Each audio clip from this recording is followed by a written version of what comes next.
ফেব্রুয়ারিতে ভোটের জন্য প্রস্তুত সরকার, গুতেরেসকে জানালেন ডক্টর ইউনূস। নির্বাচন বাধাগ্রস্তে অর্থ ঢালার অভিযোগ।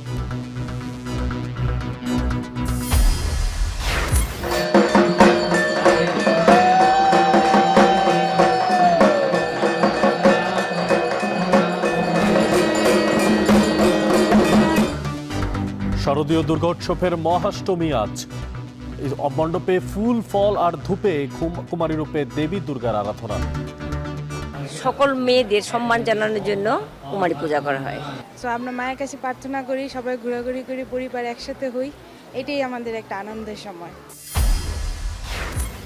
খাগড়াছড়ির গুইমারায় সংঘর্ষ, আগুন রহস্যজনক ঘটনা, পরিকল্পিত, দাবি আইন শৃঙ্খলা বাহিনীর।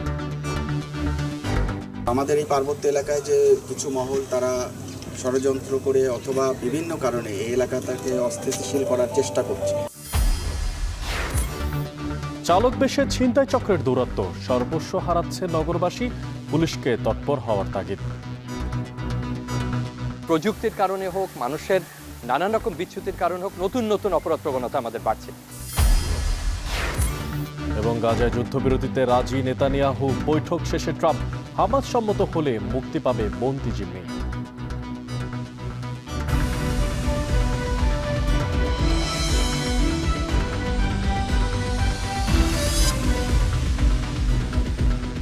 সবাইকে স্বাগত জানাচ্ছি। এখন বাণিজ্যে আর পুরো আয়োজনে আপনাদের সঙ্গে থাকছে আমি মশিউর অনিক। শুরুতেই জানিয়ে দেব জাতিসংঘের সাধারণ পরিষদের খবর। আগামী নির্বাচন, সংস্কার ও রোহিঙ্গাকে সংকটের মতো ভূরাজনৈতিক ইস্যুগুলো নিয়ে নিউ ইয়র্কের বিভিন্ন পক্ষের সঙ্গে বৈঠক করছেন প্রধান উপদেষ্টা ডক্টর ইউনূস। নিউ ইয়র্কে সাংবাদিকদের সঙ্গে ব্রিফিংয়ে কথা জানান প্রেস সচিব শফিকুল আলম। এদিকে সোমবার জাতিসংঘ মহাসচিব ও মানবাধিকার কর্মীদের সঙ্গে পৃথক বৈঠকে আগামী নির্বাচন সুষ্ঠু করতে অন্তর্বর্তী সরকার প্রতিশ্রুতিবদ্ধ বলে জানান ডক্টর মোহাম্মদ ইউনূস। আর এছাড়া নির্বাচন বাধাগ্রস্ত করতে কিছু আন্তর্জাতিক মহল চেষ্টা চালাচ্ছে বলে অভিযোগও করেন তিনি। এ বিষয়ে সমগ্র বিষয়টি নিয়ে আমাদের কাছে একটি প্রতিবেদন আছেন অর্ণব প্রসাদের, দেখে নেব সেটি। নিউ ইয়র্কে ব্যস্ত সময় পার করছেন প্রধান উপদেষ্টা ডক্টর মোহাম্মদ ইউনূস। জাতিসংঘ মহাসচিব অ্যান্তোনিও গুতেরেস ছাড়াও বিভিন্ন দেশের রাষ্ট্রপ্রধান, মানবাধিকার কর্মীদের সঙ্গে বিভিন্ন ইস্যুতে তিনি বৈঠক করেছেন বলে জানিয়েছেন প্রেস সচিব শফিকুল আলম। নিউ ইয়র্কে সাংবাদিকদের সঙ্গে নিয়মিত ব্রিফিংয়ে প্রেস সচিব জানান, বৈঠকগুলোতে আগামী নির্বাচন, সংস্কার ও রোহিঙ্গা সংকট সমাধানের মতো ভূরাজনৈতিক ইস্যুগুলো প্রাধান্য পাচ্ছে। ওনার সাথে ইলেকশন নিয়ে কথা হয়, রোহিঙ্গা ক্রাইসিস নিয়ে কথা হয়, গ্লোবাল যে ট্রেডের কিছু ট্যারিফের যে প্রোটেকশনিজম সেগুলো নিয়ে কথা হয়।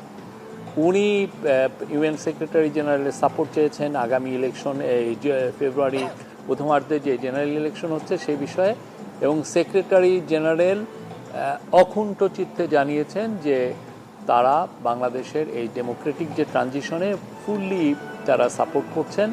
সোমবার জাতিসংঘ মহাসচিব অ্যান্তোনিও গুতেরেসের সঙ্গে বৈঠকে বসেন ডক্টর ইউনূস। বৈঠকে তার সরকারের নেয়া সংস্কারমূলক পদক্ষেপ এবং একটি অবাধ, সুষ্ঠু ও শান্তিপূর্ণ নির্বাচন নিশ্চিত করার প্রতিশ্রুতি সম্পর্কে মহাসচিবকে অবহিত করেন তিনি। পাশাপাশি নির্বাচনের জন্য জাতিসংঘের সমর্থনও চান ডক্টর ইউনূস। এ সময় অধ্যাপক ইউনূস বলেন, আগামী কয়েক মাস খুবই গুরুত্বপূর্ণ।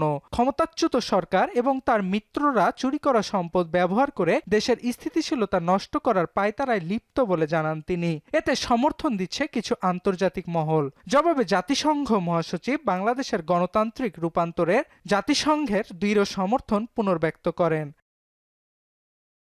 এছাড়া সোমবার আলাদা একটি অনুষ্ঠানে যোগ দিয়ে প্রধান উপদেষ্টা জানান, অক্টোবরের মধ্যে জুলাই সনদ তৈরি হবে। এতে রাজনৈতিক দলগুলো স্বাক্ষর করবে বলে আশা প্রকাশ করেন তিনি। এ সময় তিনি অভিযোগ করেন, কিছু আন্তর্জাতিক মহল নির্বাচন প্রক্রিয়াকে ব্যাহত করতে অর্থ বিনিয়োগ করছে। আজ জাতিসংঘের সদর দপ্তরে ইন্টারন্যাশনাল হাই লেভেল কনফারেন্সে কথা বলবেন প্রধান উপদেষ্টা। এতে অন্তত ৭৫টি দেশ ও আন্তর্জাতিক সংস্থার প্রতিনিধি, রাষ্ট্র ও সরকার প্রধানেরা অংশগ্রহণ করবেন। অর্ণব প্রসাদ, এখন। নিউ ইয়র্কের জাতিসংঘ সদর দপ্তরের সাধারণ পরিষদ হলে মিয়ানমারের রোহিঙ্গা এবং অন্যান্য সংখ্যালঘুদের পরিস্থিতি নিয়ে উচ্চ পর্যায়ের সম্মেলন অনুষ্ঠিত হবে আজ।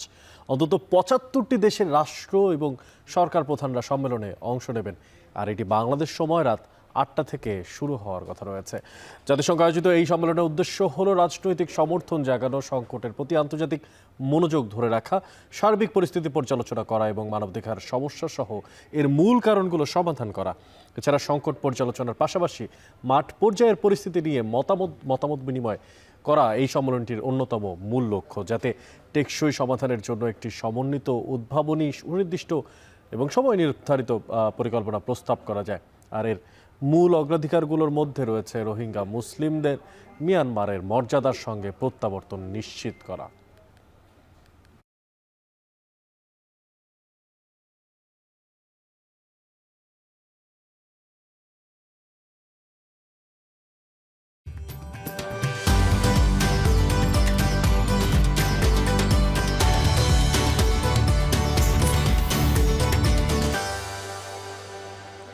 পূজা মণ্ডপগুলোতে চলছে শারদীয় দুর্গোৎসবের মহাষ্টমীর আনুষ্ঠানিকতা।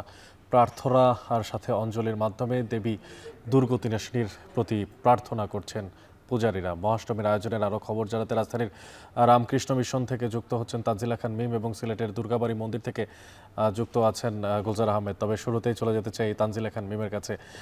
তানজিলা খান মিম, আপনাকে জানাচ্ছি শারদীয় দুর্গোৎসবের শুভেচ্ছা। আমি দেখতে পাচ্ছি আসলে উৎসব মুখর পরিবেশ বিরাজ করছে আপনার চারপাশে। নিশ্চয়ই জানতে চাই যে এখন এই মুহূর্তে আসলে সবশেষ কি আরাধনার অনুষ্ঠান চলছে এবং মণ্ডপে মণ্ডপে উৎসবের আমেজ কেমন দেখতে পাচ্ছেন?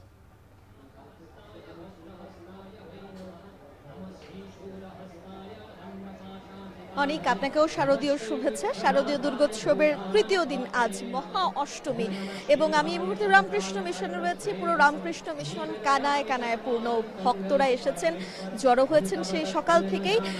সকাল 6:10 থেকে শুরু হয়েছে মহাষ্টমী পূজা। ষোড়শ উপচারে এই পূজাটি এখনো পর্যন্ত চলছে। 10:30 নাগাদ পূজাটি শেষ হওয়ার কথা রয়েছে এবং তারপর ভক্তরা পুষ্পাঞ্জলি দেবেন এবং এরপরই কিন্তু মহাষ্টমীর যে মূল আকর্ষণ, যার জন্য দূর দূরান্ত থেকে এত মানুষ আপনি দেখতে পাচ্ছেন এই মণ্ডপে ভিড় জমিয়েছে, সেই মূল আকর্ষণ কুমারী পূজা অনুষ্ঠিত হবে। কে কোন কত বছর বয়সী কিশোরী বা কুমারী আজকে তাকে পূজা করা হবে সে ব্যাপারে এখনো পর্যন্ত বিস্তারিত কিছু জানানো যায়নি বা জানানো হয়নি। সেটি কুমারী পূজার শেষে জানানো হবে। তবে বরাবরের মতোই একটু বিশৃঙ্খলা তৈরি হচ্ছে, যেহেতু অনেক মানুষের সমাগম। সেই জায়গা থেকে সংবাদ সংগ্রহ করতে প্রত্যেকটি গণমাধ্যমকে একটু হলেও বেগ পেহাতে হচ্ছে এবং এটি বরাবরের মতোই কিন্তু পোহাতে হয়, কারণ এত মানুষ, এত ভক্তরা এখানে জড়ো হন এই কুমারী পূজা দেখার জন্য। সেক্ষেত্রে সংবাদ সংগ্রহের বিষয়টি একটু আসলে বিশৃঙ্খলা বা অনিয়ম সৃষ্টি হয় এই জায়গাটিতে। সেই জায়গাতে রামকৃষ্ণ মিশনের আরেকটু কঠোর দৃষ্টি দেওয়া উচিত বলে আসলে যারা ভক্তরা রয়েছেন তারা মনে করেন, কারণ রাজধানীতে যেহেতু আর কোথাও এই পূজাটি হয় না, তাই এই পূজাটি দেখতেই সকলে এখানে আসলে উপস্থিত করেন। আর একটু যদি বলি যে আসলে আপনি জানতে চাচ্ছিলেন মণ্ডপে মন্দিরে কীরকম উৎসব মুখর পরিবেশ দেখা যাচ্ছে। অবশ্যই উৎসব মুখর পরিবেশ দেখা যাচ্ছে, কারণ একটি বছর ধরে বা পুরো বছর অপেক্ষায় থাকেন সনাতন ধর্মাবলম্বীরা দেবী দুর্গার আগমনের। সেই দেবী দুর্গার আগমন যখন হয় প্রতিটি দিন তারা উৎসব মুখরভাবেই পালন করতে চান। আজ অষ্টমীতে এই যে কুমারী পূজা হবে এবং মহাষ্টমী পূজা হয়ে যাচ্ছে, তারপর সন্ধ্যায় কিন্তু সন্ধি পূজাও রয়েছে। মণ্ডপে মন্দিরে দেবী দুর্গার দর্শন, পূজায় অংশগ্রহণ, একে অপরের সঙ্গে শারদীয় শুভেচ্ছা বিনিময়, এগুলোই আসলে শারদীয় দুর্গোৎসবের যে আনন্দ এবং সৌন্দর্য সেটি ফুটে ওঠে। আর তার বাইরে গিয়ে যদি বলি, এই যে কুমারী পূজা আয়োজন করা হচ্ছে, এক লাইনে যদি বলি সেই কুমারী পূজার মাহাত্ম্য যদি সকলে মিলে আজকে এখান থেকে ধারণ করতে পারেন, তাহলে কিন্তু সমাজে শান্তি এবং কল্যাণ বয়ে আসবে এবং নারী ও পুরুষের যে ভেদাভেদ, সেই ভেদাভেদ দূর হবে বলে হিন্দু ধর্মাবলম্বীরা যারা রয়েছেন এখানে তারা মনে করছেন। অনেক এখন পর্যন্ত এই ছিল আমার কাছে সর্বশেষ। এবার সিলেটে চলে যেতে চাই, সেখানে আছেন গুলজার আহমেদ। গুলজার, আপনাকেও শারদীয় শুভেচ্ছা জানিয়ে শুরু করছি। সিলেটে প্রথমবারের মতো আয়োজিত হতে যাচ্ছে এই মহাষ্টমী এবং পাশাপাশি সেখানকার উৎসবের আমেজ, দিনব্যাপী অনুষ্ঠান এবং ইতিহাসটা প্রথমবারের মতো, যেমনটা বলছি, জানতে চাই আপনার মাধ্যমে।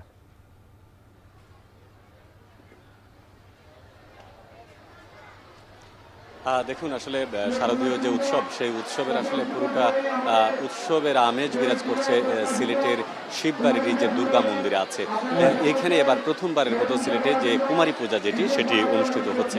আমরা যদি একটু দেখাই যে আসলে পুণ্যার্থীদের যে আগমন, মূলত সকাল 7টা থেকে এখানে হাজার হাজার পুণ্যার্থী আসলে ইতিমধ্যে এই মন্দির প্রাঙ্গণে এসে উপস্থিত হয়েছেন, কিন্তু এখান থেকে প্রায় আরো 1 কিলোমিটার দূরে এরকম আরো হাজার হাজার পুণ্যার্থী রয়েছেন। কিন্তু যেহেতু এখানে স্থান সংকুলন হচ্ছে না, সেজন্য এই আয়োজক কমিটি যারা আছে তারা অত্যন্ত সুপরিকল্পিতভাবে বিভিন্ন জায়গায় ডিজিটাল স্ক্রিনের মাধ্যমে অর্থাৎ প্রজেক্টরের মাধ্যমে এই কুমারী পূজার যে আনুষ্ঠানিকতা সেটি দেখানোর তারা চেষ্টা করছেন। এবং আজকে ঠিক সকাল 10:30টার পরে বা 11টার মধ্যেই আসলে কুমারী পূজাটা অনুষ্ঠিত হবে। এবার কুমারী পূজায় কে হচ্ছেন, কুমারী কে আছেন তার পরিচয় এখন পর্যন্ত নিশ্চিত করা যায়নি, যখন শুরু হবে তখন হয়তো বা দেওয়া হবে। একটা বিষয় জানিয়ে রাখি যে এই কুমারী পূজার যে প্রেক্ষাপট সেটি হচ্ছে দুর্গাপূজার মহা অষ্টমী কিংবা মহানবমীতে হয়ে থাকে। তো এবার অষ্টমীতে যারা করছেন মূলত দেবী দুর্গার শক্তিকে রূপান্তরিত হিসেবে দেখার উদ্দেশ্যেই কিন্তু কুমারীকে সাজানো হয়, অর্থাৎ এই তাদের দেবী দর্শনের যে জায়গা, প্রার্থনার যে জায়গা বা তাদের পুণ্যার্থীদের যে আবেগের যে জায়গা, সে আবেগের জায়গা থেকে কিন্তু তারা এখানে এসে হাজির হয়েছেন। আমরা দেখেছি এখানকার আয়োজক কমিটি অত্যন্ত সুশৃঙ্খলভাবে তারা যে সকল পুণ্যার্থী আছেন, যেহেতু প্রচণ্ড গরম, এই গরমের মধ্যে যাতে কেউ অসুস্থ না হয় সেই দিকটাও বিবেচনা করে রাখা হয়েছে। পাশাপাশি সিলেট জেলা পুলিশ, সিলেট মেট্রোপলিটন পুলিশ, সেনাবাহিনীর র্যাব, বিভিন্ন আইন শৃঙ্খলা বাহিনীর যে সাহায্যকারী সংস্থা যেগুলো আছে তারা কিন্তু মাঠে সার্বক্ষণিক তারা তদারকি করছেন।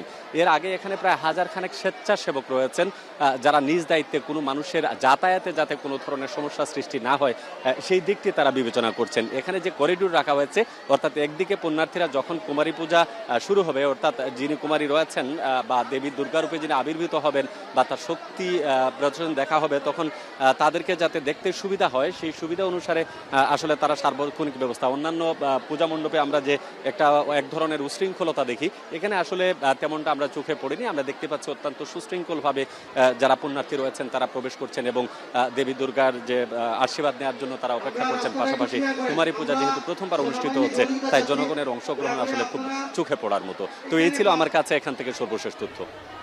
আমাদের সঙ্গে সিলেট থেকে যুক্ত ছিলেন গুলজার আহমেদ এবং জানাচ্ছিলেন সেখানকার যে পূজার আয়োজন তার সবশেষ খবরাখবর। এবার আমরা একটু আরও অন্যান্য যে সমস্ত দেশের জায়গাগুলো আছে, বিশেষ করে দিনাজপুরের দিকে তাকাতে চাই। দিনাজপুরে আছেন আমাদের সহকর্মী আমিরুল বাপ্পি, এছাড়া আমাদের সঙ্গে ময়মনসিংহ থেকে রামকৃষ্ণ মিশন মন্দির থেকে আছেন ইমতিয়াজ আহমেদ এবং বগুড়ার গাবতলীতে সেখানে আছেন আমাদের সঙ্গে রাজীব সেলিম। তবে আমার সঙ্গে যারা যুক্ত আছেন তাদের সঙ্গে আমি প্রথমে একটু যুক্ত হতে চাই আমাদের সঙ্গে থাকা আমিরুল বাপ্পির সঙ্গে।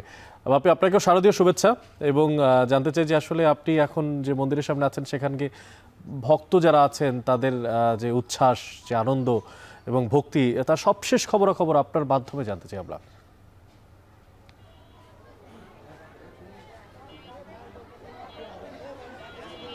অনেক উত্তরবঙ্গের মধ্যে দিনাজপুর জেলায় দুর্গাপূজার জন্য বেশ সুনাম আছে।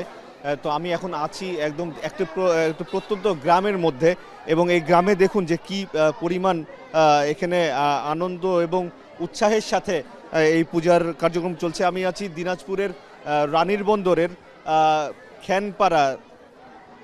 খ্যানপাড়া দুর্গা মন্দিরে, গছার খ্যানপাড়া সার্বজনীন দুর্গা মন্দিরে আছি। তো এইখানে কিছুক্ষণ আগেই অষ্টমীর যে পূজা সেটি শুরু হয়েছে এবং এখন আপনি নিশ্চয়ই আমার ক্যামেরার মাধ্যমে দেখতে পাচ্ছেন যে নারীরা এখন দল বেঁধে পুষ্পাঞ্জলি দিচ্ছেন দেবী দুর্গার চরণে এবং এর পরপরই এখানে অনুষ্ঠিত হবে হচ্ছে অষ্টমীর যে সবথেকে বড় যে আকর্ষণটি সেটি হচ্ছে কুমারী পূজা। এই পুষ্পাঞ্জলির পরপরই 10:30টার দিকে এই কুমারী পূজাটি অনুষ্ঠিত হবে এখানে, আমরা যতদূর জানতে পেরেছি। এরপরে 2টার দিকে হবে হচ্ছে সন্ধি পূজা। আজকে এই মহা অষ্টমীতে প্রায় সারাদিনই যারা সনাতন ধর্ম আছেন তাদের এই পূজার বিভিন্ন কার্যক্রম প্রায় সারাদিনই থাকে এবং খুব ধুমধাম করে এই পূজাটা তারা উদযাপন করেন। আপনি নিশ্চয়ই দেখতে পাচ্ছেন যে একদম প্রত্যন্ত গ্রামের মধ্যে কতখানি উৎসাহ এবং উদ্দীপনা নিয়ে এই সার্বজনীন দুর্গোৎসব এটি পালন করা হচ্ছে। একটু জানিয়ে রাখি যে এই বছর দেবী দুর্গা এসেছেন গজ বা হাতিতে, যেটি কিনা তাদের শাস্ত্র মতে বা পঞ্জিকা মতে হচ্ছে যে সুফল বয়ে আনে। কোনো ধরনের অনাবৃষ্টি বা অতিবৃষ্টি এই ধরনের হয় না, খরা হয় না, যতটুকু যা প্রয়োজন ঠিক ততটুকুই মর্তে নিয়ে আসেন দেবী দুর্গা। তো তাই এবার ভক্তকুলের মধ্যেও আমরা দেখতে পাচ্ছি যে অন্যরকম একটি আনন্দমুখর পরিবেশ এখন বিরাজ করছে এবং এই যে এখানে যেসব হিন্দু ধর্মের যারা অনুসারী আছেন তারা যথেষ্ট উৎসাহ এবং উদ্দীপনার মধ্য দিয়ে তারা এই পূজা পালন করছেন এবং এই যে এখন যে নারীরা যে পুষ্পাঞ্জলি দিচ্ছেন, নারীদের দেওয়া শেষ হলে এখানে যারা পুরুষ আছেন তারা পুষ্পাঞ্জলি দেবেন। তার পুষ্পাঞ্জলি দেওয়ার পরে কুমারী পূজা অনুষ্ঠিত হবে, কুমারী পূজার পরে সন্ধি পূজা, তারপরে সন্ধ্যার বেলায় হচ্ছে যে সন্ধ্যা আরতি অনুষ্ঠিত হয়ে আজকের যে মহা অষ্টমী এটি শেষ হয়ে যাবে। তো সব মিলে বেশ ভালোই হচ্ছে দিনাজপুরের। আমরা পরবর্তী সংবাদে অন্য কোনো পূজা মণ্ডপ থেকে হয়তো যুক্ত থাকার চেষ্টা করব। অনেক আমিরুল বাপ্পির সঙ্গে যুক্ত ছিলাম আমরা দিনাজপুর থেকে। এবার একটু ময়মনসিংহের দিকে তাকাতে চাই। সেখানে আছেন ইমতিয়াজ আহমেদ, রামকৃষ্ণ মিশন মন্দির থেকে। তো আপনি আছেন, ভক্তদের আমেজ আমি বেশ দেখতে পাচ্ছি আজকে, ঠিক কুমারী পূজা এবং মহাষ্টমী। তো এই ঘিরে কি কি আয়োজন রাখা হয়েছে এবং প্রশাসনিক কোনো ব্যবস্থা, নিরাপত্তা ব্যবস্থা নেওয়া হয়েছে কিনা সেটা জানতে চাই আপনার মাধ্যমে। অনেক যথাযথ ধর্মীয় ভাবগাম্ভীর্যের মধ্য দিয়ে খুব জাঁকজমকপূর্ণভাবে আনন্দ উৎসবের মধ্যে সারা দেশের মতো ময়মনসিংহেও কিন্তু শারদীয় দুর্গোৎসব পালিত হচ্ছে এবং আজকে মহা অষ্টমী। এবং আজকে মহা অষ্টমীতে অগ্নি, বায়ু, বস্ত্র, মাল্য, পুষ্প এই 5 নৈবেদ্যে দেবী দুর্গা কিন্তু আসলে পূজিত হচ্ছেন এবং ইতিমধ্যেই যে অষ্টমীর যে পূজা সেটি কিন্তু সর্বশেষ প্রস্তুতি চলছে এবং শুরু হয়ে গেছে। এবং আজকে অষ্টমী পূজার যে মূল আকর্ষণ সেটি যে কুমারী পূজা সেটিও কিন্তু সকাল 11টায় অনুষ্ঠিত হবে বলে রামকৃষ্ণ মিশন সূত্র থেকে আমরা জানতে পেরেছি। এবং এই দিনে দেবী দুর্গা মহিষাসুরকে পরাজিত করার বিজয়কে স্মরণ করে এবং যা অশুভের উপর শুভের চূড়ান্ত জয়কে নির্দেশ করে। মূলত কুমারী পূজার মাধ্যমে যেটা হয় যে নারী জাতির শুদ্ধতা, শক্তি এবং মাতৃ ভাবাপন্ন যে সম্মান সেটিকে জানানো হয় এবং সনাতন শাস্ত্রে নারীকে শক্তি ও সমৃদ্ধির প্রতীক হিসেবে কিন্তু আসলে বিবেচনা করা হয়েছে। এবং সেই সাথে কালিক পুরাণ অনুযায়ী আশ্বিন মাসের শুক্লাপক্ষের অষ্টমী তিথি দেবীর অত্যন্ত প্রিয় হওয়ায় এটিকে মহা অষ্টমী বলা হয়। এবং মহা অষ্টমী দুর্গা পূজার একটি পবিত্র ও গুরুত্বপূর্ণ দিন, সেখানে ভক্তি ও আচারের গভীরতা থাকে এবং সেই সাথে অষ্টমী প্রধান যে আকর্ষণ, যেটা আগেও বলছিলাম যে কুমারী পূজা, এই কুমারী পূজার মাধ্যমে কুমারী মেয়েদের দেবী রূপে হিসেবে পূজা করা হয় এবং এই দিনে ভক্তরা দেবীকে উদ্দেশ্য করে অঞ্জলি প্রদান করে, যা তাদের ভক্তির গভীরতাকে আসলে আরও বাড়িয়ে তোলে। এবং এই মহা অষ্টমীর আকর্ষণ যে কুমারী পূজা সেটি সকাল বেলা 11টায় কিন্তু আসলে শুরু হবে এবং সেই সাথে আমরা যেটা জানতে পেরেছি যে মূলত এর আগে বিশেষ করে সকাল 6:10 পুষ্পাঞ্জলি হয়েছে এবং সকাল 10:30 অষ্টমীর পূজা এবং মধ্যাহ্ন প্রসাদ দুপুর 12টা এবং মহা অষ্টমী উপলক্ষে সন্ধি পূজা হবে সন্ধ্যা 6:13। এখন মহাষ্টমীর সর্বশেষ যে পূজা শুরু হবে তার সর্বশেষ প্রস্তুতি কিন্তু ইতিমধ্যেই চলছে এবং ঠিক 11টায় কুমারী পূজা শুরু হবে এবং রামকৃষ্ণ মিশনে আমরা রয়েছি ময়মনসিংহের। এখানে শত শত যে সনাতন ধর্মাবলম্বী রয়েছেন তারা এসেছেন এবং নানান উৎসবের মধ্য দিয়ে তারা এই পূজা উদযাপন করছেন। এবং আইনশৃঙ্খলা পরিস্থিতির কথা যদি বলি, ময়মনসিংহের 781টি মন্দিরের জেলায় এই পূজা অনুষ্ঠিত হচ্ছে এবং সাদা পোশাকে গোয়েন্দা পুলিশ তো রয়েছে প্রত্যেকটি মন্দিরের আশেপাশে কিন্তু আইনশৃঙ্খলা বাহিনী তৎপর রয়েছে। সব মিলিয়ে এই ছিল ময়মনসিংহ থেকে মহা অষ্টমীর সর্বশেষ খবর আমার কাছে। অনেক ইমতিয়াজ আমার সঙ্গে যুক্ত ছিলাম ময়মনসিংহ থেকে। এবার একটু বগুড়ার দিকে তাকাতে চাই, সেখানে আছেন রাজীব সেলিম। রাজীব, আমি দেখতে পাচ্ছি আপনার পেছনের যেই মণ্ডপ সাজানো সেটা ককশিট দিয়ে আসলে বোধহয় এই মণ্ডপটা সাজানো হয়েছে, আঁকা ছবিতে বোধহয় পূজার আনুষ্ঠানিকতা চলছে। তো এর পেছনে কারণ কি জানতে চাই।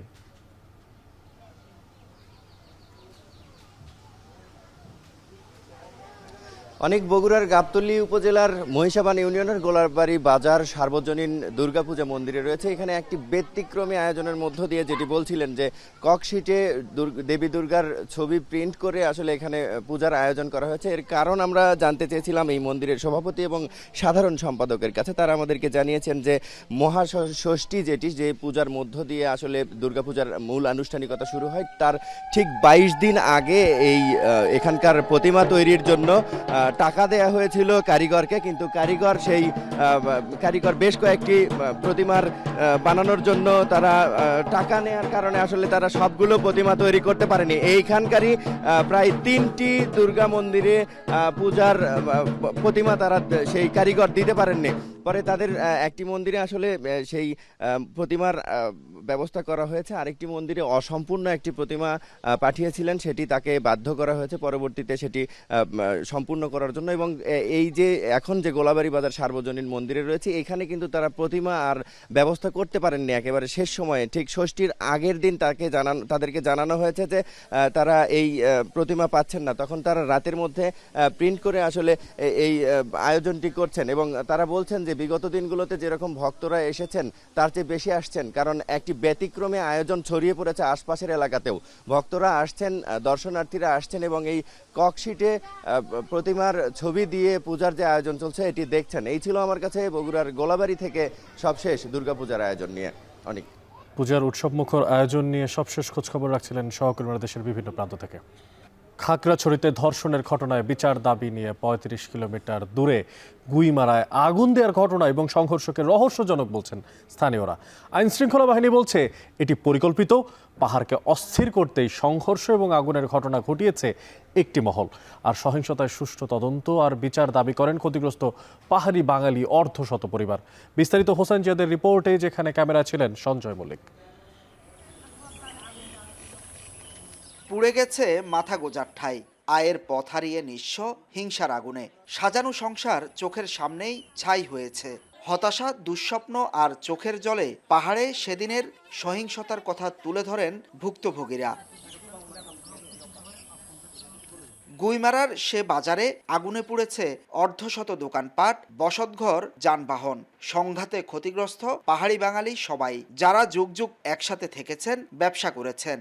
আগামী দিন কিভাবে কাটবে, কিভাবে বা সাজাবেন সংসার, সে ভাবনা সাধারণ পাহাড়িদের। আমি এখন কোত্থেকে ভাত খাবো? আমার ভাত তো নিয়ে গেছে ওরা, আমার পেটের খাবারগুলো নিয়ে গেছে। এই যে দোকানপাট গুলো পড়ে দিছে, আমার বাড়িঘর পড়ে দিছে, এটা কি অপরাধ করছে? আমার মেয়ে বড়টা এশিয়ান ইউনিভার্সিটিতে পড়ে, এখন কি দিয়ে আমি টাকা দিব? আমার ঘর বাড়ি দোকান বেগুন চালিয়ে দিছে বাঙালিরা। একই অবস্থা বাঙালিদেরও। বাজার, দোকানপাট, বসতঘর শুধু পড়েনি, যেন আগুনে পুড়েছে সম্প্রীতি, সৌহার্দ্য আর দীর্ঘদিনের ভালোবাসা। সে সম্প্রীতি আর কি কখনো জোড়া লাগবে? একসাথে থাকলেই কি থাকা হবে পাশাপাশি? সে প্রশ্ন সবার।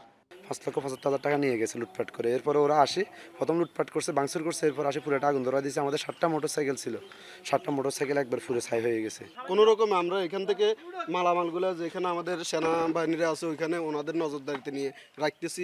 এই ঘটনাগুলো ঘটানোর ফলে দেখা যাচ্ছে কি আমরাও ক্ষতিগ্রস্ত হচ্ছি, প্লাস ওরাও ক্ষতিগ্রস্ত হচ্ছে, উপজাতিরা সবাই ক্ষতিগ্রস্ত হচ্ছে। এগুলো ভাঙা তো হয়ে গেছে, আর এখানে তো আর কিছু হবে না। প্রশ্ন হলো, প্রায় ৩৫ কিলোমিটার দূরের একটি ধর্ষণের ঘটনায় কেন জ্বলে পুড়ে ছারখার গুইমারা? কেন নিঃস্ব হলেন নিরপরাধ এসব মানুষ? কেনই বা খালি হলো মায়ের কোল? এটি কি পরিকল্পিত? তাকাতে হয় সেদিনের ঘটনায়। ড্রোন ফুটেজে দেখা যায় বিক্ষুব্ধ একদল যুবককে। কেউ কেউ ছিলেন ভবনের ছাদে, ধাওয়া পাল্টা ধাওয়া, আগুন, আর ছিল মারমুখী পরিকল্পনা। ঘরে বাড়িতে আগুনও দেয়া হয় পরিকল্পিতভাবে। যদিও এখানে বসবাস করা কেউ সহজে বলতে চায় না এসব কথা। আইনশৃঙ্খলা বাহিনীর দাবি, এ ধর্ষণের ঘটনাকে পুঁজি করে সুষ্ঠু বিচারের পরিবর্তে একটি মহল ষড়যন্ত্র করছে। আমরা চাই না যে সামান্য একটা ঘটনা নিয়ে এতগুলো তোলপাড় এতগুলো হবে, এটা তো আমরা কোনোদিনও ভাবি নাই। আমাদের এই পার্বত্য এলাকায় যে কিছু মহল তারা ষড়যন্ত্র করে অথবা বিভিন্ন কারণে এই এলাকাটাকে অস্থিতিশীল করার চেষ্টা করছে। তো এটা প্রতিহত করার জন্য বেসামরিক প্রশাসন, সেনাবাহিনী যেভাবে আমাদেরকে সহযোগিতা চাচ্ছে, আমরা তাদের পাশে আছি। সংঘর্ষের এ ঘটনায় প্রকৃত জড়িতদের বিচার ও ঘটনার সুষ্ঠু তদন্ত চান ক্ষতিগ্রস্তরা, চান সরকারি সহায়তা। ধর্ষণের ঘটনা ঘটেছে এখান থেকে প্রায় ৩০ কিলোমিটার দূরের খাগড়াছড়িতে, কিন্তু সে ঘটনার রেশ এসে পড়ে গুইমারার এই বাজারটিতে। এখানকার যারা বাসিন্দা তারা বলছেন, তারা দীর্ঘ সময় ধরে আসলে পাহাড়ি বাঙালির যে সম্প্রীতি সেটি বজায় রেখেই বসবাস করছিলেন। কিন্তু ৩০ কিলোমিটার দূরের একটি ঘটনায় তারা আয় উপার্জনের পথ থেকে শুরু করে মাথা গোজার ঠাঁই সবই হারাবেন, সেটি তারা কল্পনাও করেননি। এক কথায় তারা বলছেন, কিভাবে এই ঘটনা ঘটে গেল সেটি রহস্যজনক। এবং তারা বলছেন যারা এই ঘটনা ঘটিয়েছে তাদের দৃষ্টান্তমূলক শাস্তি এবং গ্রেপ্তার করা সময়ের দাবি। হোসাইন জিয়াদ, এখন খাগড়াছড়ি। প্রতিবেদনে যেমনটা দেখছিলেন, পরিস্থিতির সবশেষ খবর জানানোর জন্য এই মুহূর্তে আমাদের সঙ্গে যুক্ত আছেন হোসেন জিয়াদ। চলে যাচ্ছি তার কাছে। জিয়াদ, আইন শৃঙ্খলা পরিস্থিতির সার্বিক চিত্র এখন কেমন দেখতে পাচ্ছেন? যারা এই আক্রমণ করেছেন তাদের কোনো এখন পর্যন্ত শনাক্ত করা গিয়েছে কিনা?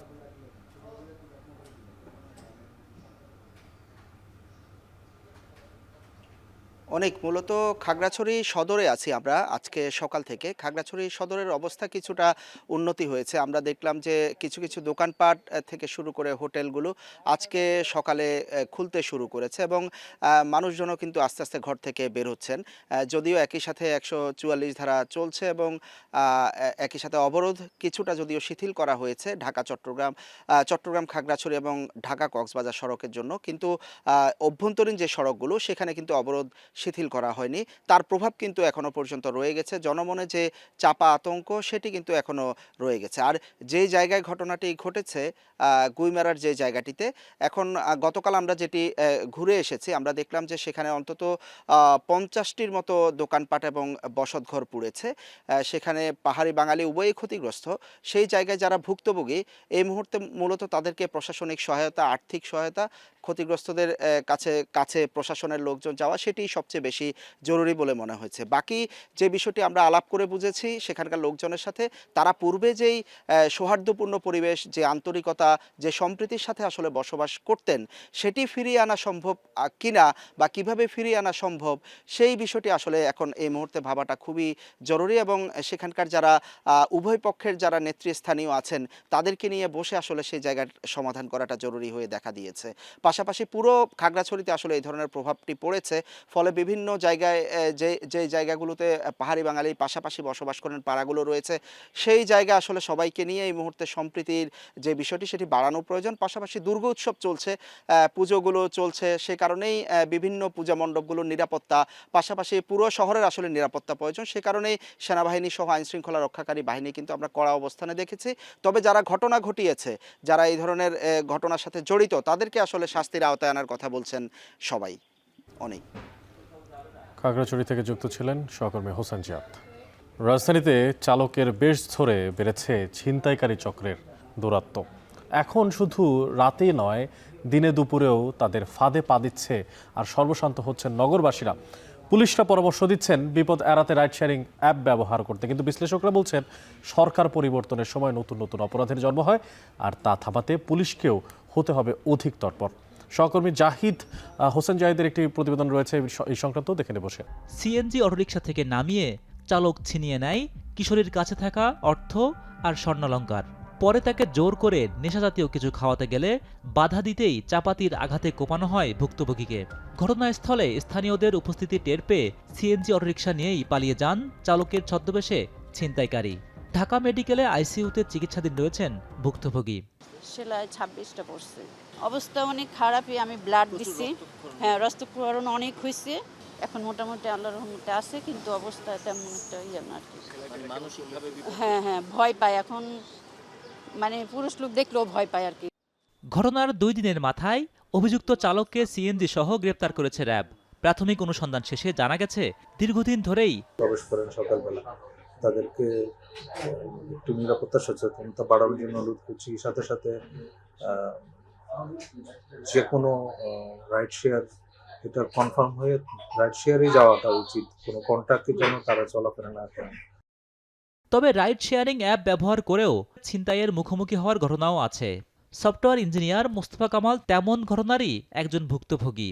রাইড শেয়ারিং অ্যাপ ব্যবহার করে গন্তব্যে যাওয়ার সময় পথে এক জায়গায় জ্বালানি শেষ হওয়ার কথা বলে গাড়ির স্টার্ট বন্ধ করে দেয় চালক।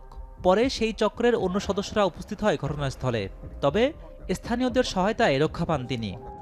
এর মধ্যে আমার ছেলে আমাকে দেখাচ্ছে পিছনে 8-10টা ছেলে দাঁড়ানো, হ্যাঁ, ওরা সিগারেট খাচ্ছে এবং আমাদের দিকে তাকিয়ে আছে। এতক্ষণ যাবত আমাদের যা হচ্ছে ওরা সব ফলো করতেছেন। একটা রিক্সা, খালি রিক্সা যাচ্ছে, আমি রিক্সাটা থামাইছি, কারণ আমার এখন দোকানদার সব কিছু মিলে আমি আসলে ট্রমাটাইজড।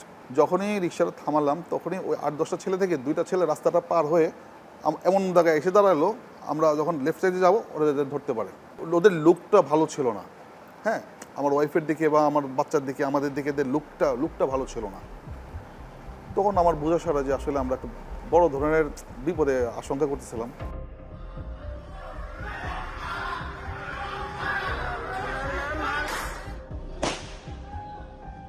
ঢাকার অপরাধ প্রবণতায় চালকের বেশি ছিনতাইকারী কিছুটা নতুন। সরকার পরিবর্তনের সময় এলেই অপরাধের নতুন ধারা তৈরি হয় বলে মনে করছেন বিশেষজ্ঞরা।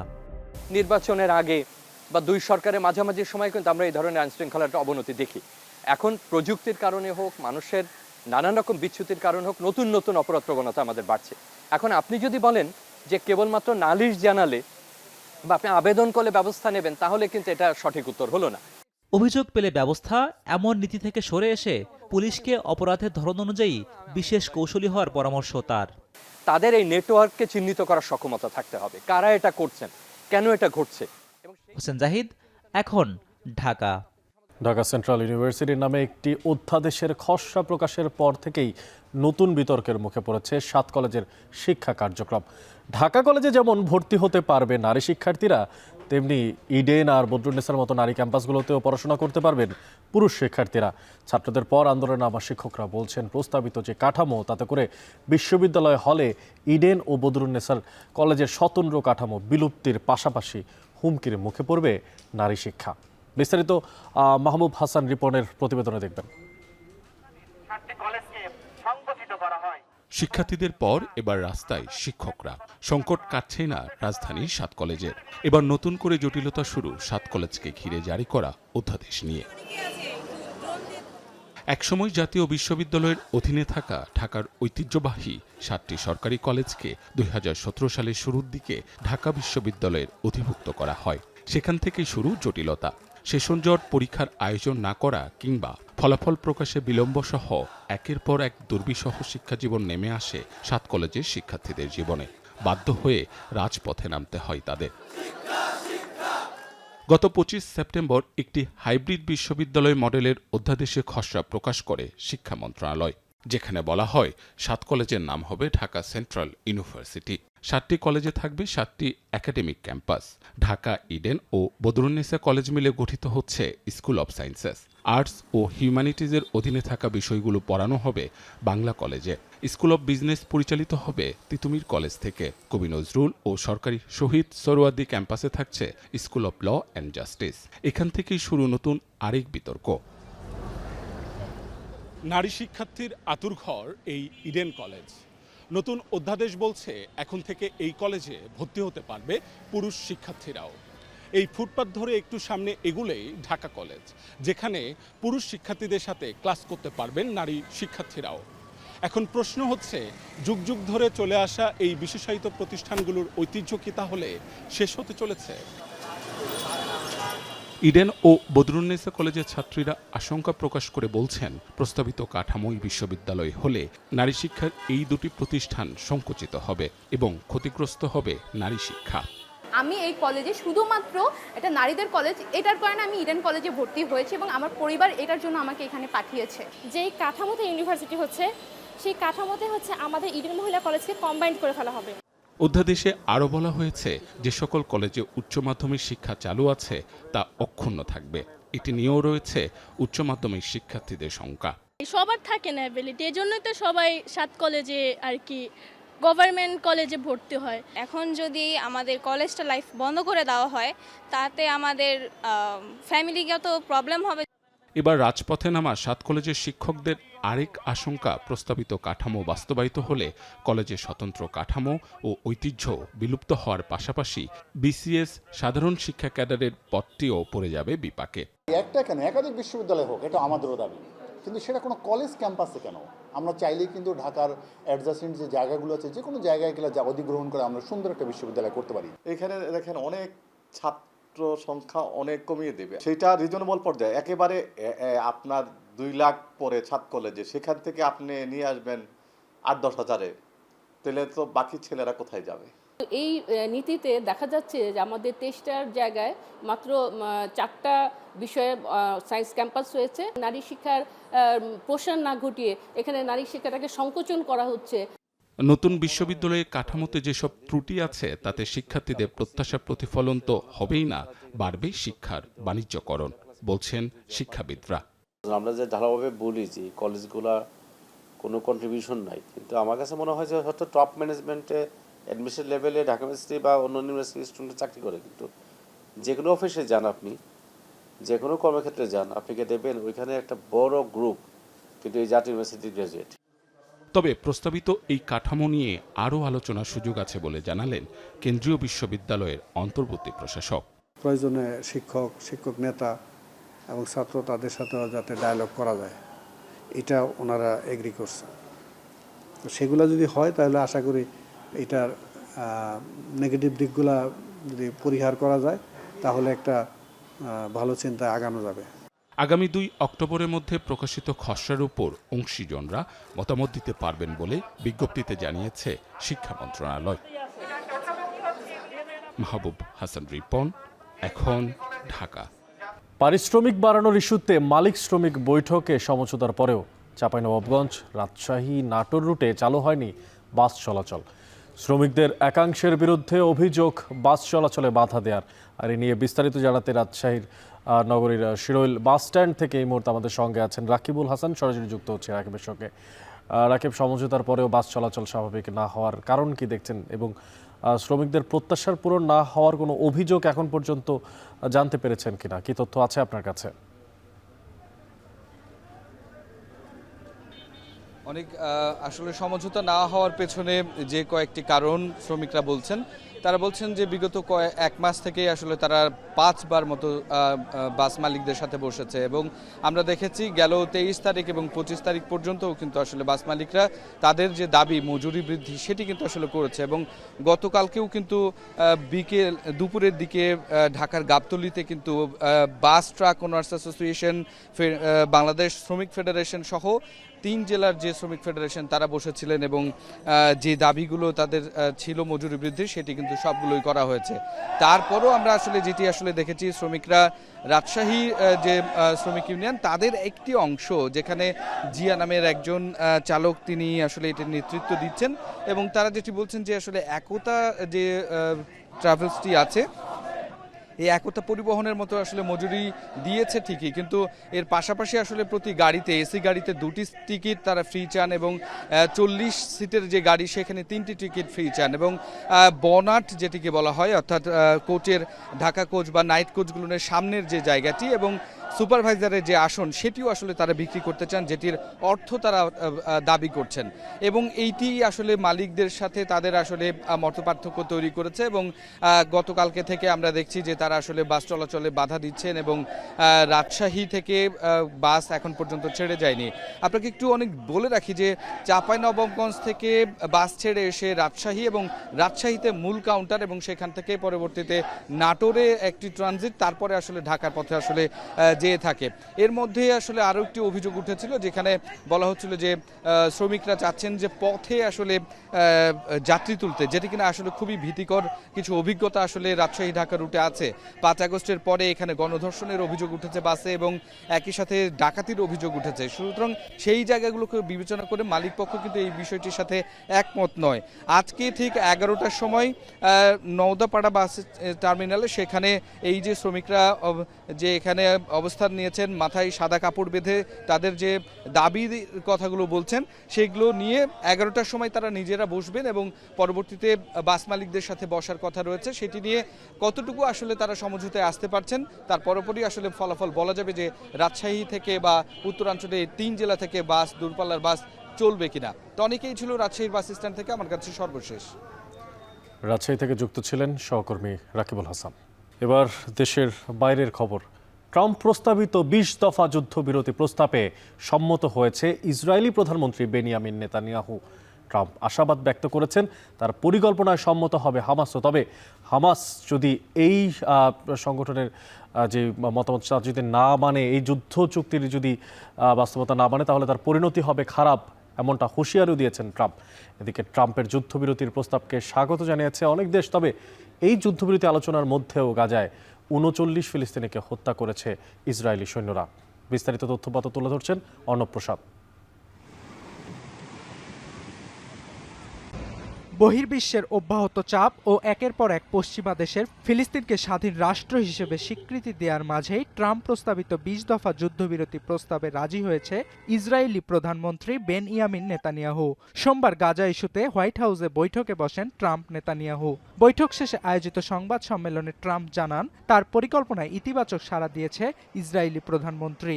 তার প্রত্যাশা হামাসও যুদ্ধ বন্ধে তার প্রস্তাবে রাজি হবে। I also want to thank Prime Minister Netanyahu for agreeing to the plan and for trusting that if we work together we can bring an end to the death and destruction that we've seen for so many years, decades, even centuries. এর আগে ২০ দফার বিস্তারিত প্রকাশ করে white house. এটি অনুযায়ী Israel ও হামাসের মধ্যে চুক্তি কার্যকরের ৭২ ঘন্টার মধ্যে মুক্তি দিতে হবে সব ইসরায়েলি জিম্মিকে। এছাড়া হামাসের কাছে থাকা সব অস্ত্র ধ্বংস করতে হবে। গাজা জুড়ে চলমান স্থল, বিমান ও বোমাবর্ষণ বন্ধ করবে ইসরায়েলি বাহিনী। মুক্তি পাবে তাদের কাছে বন্দী হামাস সদস্যরাও। এদিকে হোয়াইট হাউসে আয়োজিত সংবাদ সম্মেলনে কথা বলেন Benjamin Netanyahu. I support your plan to end the war in Gaza, which achieves our war aims. It will bring back to Israel all our hostages, dismantle Hamas's military capabilities, end its political rule, and ensure that Gaza never again poses a threat to Israel. তবে এখনো ট্রাম্পের যুদ্ধবিরতি পরিকল্পনার বিষয়ে স্পষ্টভাবে কিছু জানায়নি Hamas. আল জাজিরার প্রতিবেদন অনুযায়ী হামাসের মধ্যস্থতাকারী পক্ষগুলো বিবেচনা করবে ট্রাম্পের পরিকল্পনাগুলো। And it means the immediate end to the war itself, not just Gaza. এদিকে গাজা যুদ্ধ বন্ধে ট্রাম্পের উদ্যোগকে স্বাগত জানিয়েছে পশ্চিমা ও আরবের বিভিন্ন দেশ। অর্ণব প্রসাদ, এখন বিশ্ব। এবার খেলার প্রসঙ্গ।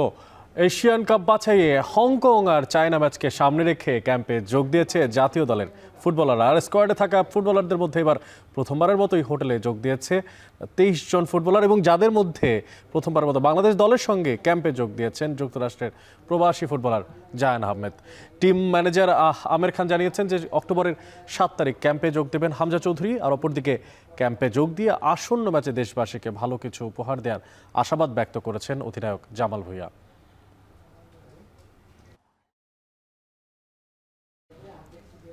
শেষ করছি এখন বাণিজ্য, তবে যাওয়ার আগে শিরোনামগুলো জানিয়ে দিচ্ছি আরও একবার।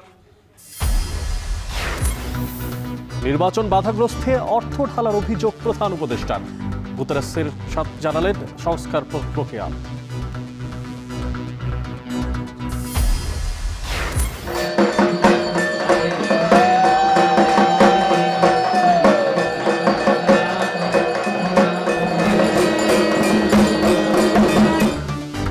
শারদীয় দুর্গোৎসবের মহাষ্টমী আজ, মণ্ডপে ফুল ফল আর ধূপে কুমারী রূপে দেবী দুর্গার আরাধনা। ধর্মীয়ভাবে আমাদেরকে মেয়েদেরকে মায়ের মতো সম্মান দেওয়া হয়েছে এই কুমারী পূজার মাধ্যমে। তো আমরা মায়ের কাছে প্রার্থনা করি, সবাই ঘোরাঘুরি করি, পরিবার একসাথে হই, এটাই আমাদের একটা আনন্দের সময়। খাগড়াছড়ির গুইমারায় সংঘর্ষ, আগুন রহস্যজনক ঘটনা পরিকল্পিত, দাবি আইন শৃঙ্খলা বাহিনীর। আমাদের এই পার্বত্য এলাকায় যে কিছু মহল তারা ষড়যন্ত্র করে অথবা বিভিন্ন কারণে এই এলাকাটাকে অস্থিতিশীল করার চেষ্টা করছে। চালক বেশে ছিনতাই চক্রের দৌরাত্ম্য, সর্বস্ব হারাচ্ছেন নগরবাসী, পুলিশকে তৎপর হওয়ার তাগিদ। প্রযুক্তির কারণে হোক, মানুষের নানান রকম বিচ্যুতির কারণ হোক, নতুন নতুন অপরাধ প্রবণতা আমাদের বাড়ছে। এবং গাজায় যুদ্ধবিরতিতে রাজি নেতানিয়াহু, বৈঠক শেষে ট্রাম্প, হামাস সম্মত হলে মুক্তি পাবে বন্দি জিম্মিরা। এ ছিল এখন বাণিজ্য। এখন টেলিভিশন ওয়েবসাইটে দেখতে ভিজিট করুন www.এখন.tv। এছাড়া এখন টেলিভিশন ফেসবুকে দেখতে ভিজিট করুন facebook.com/tv.এখন, এবং ইউটিউবে এখন টেলিভিশন দেখতে ভিজিট করুন youtube.com/c/এখন tv।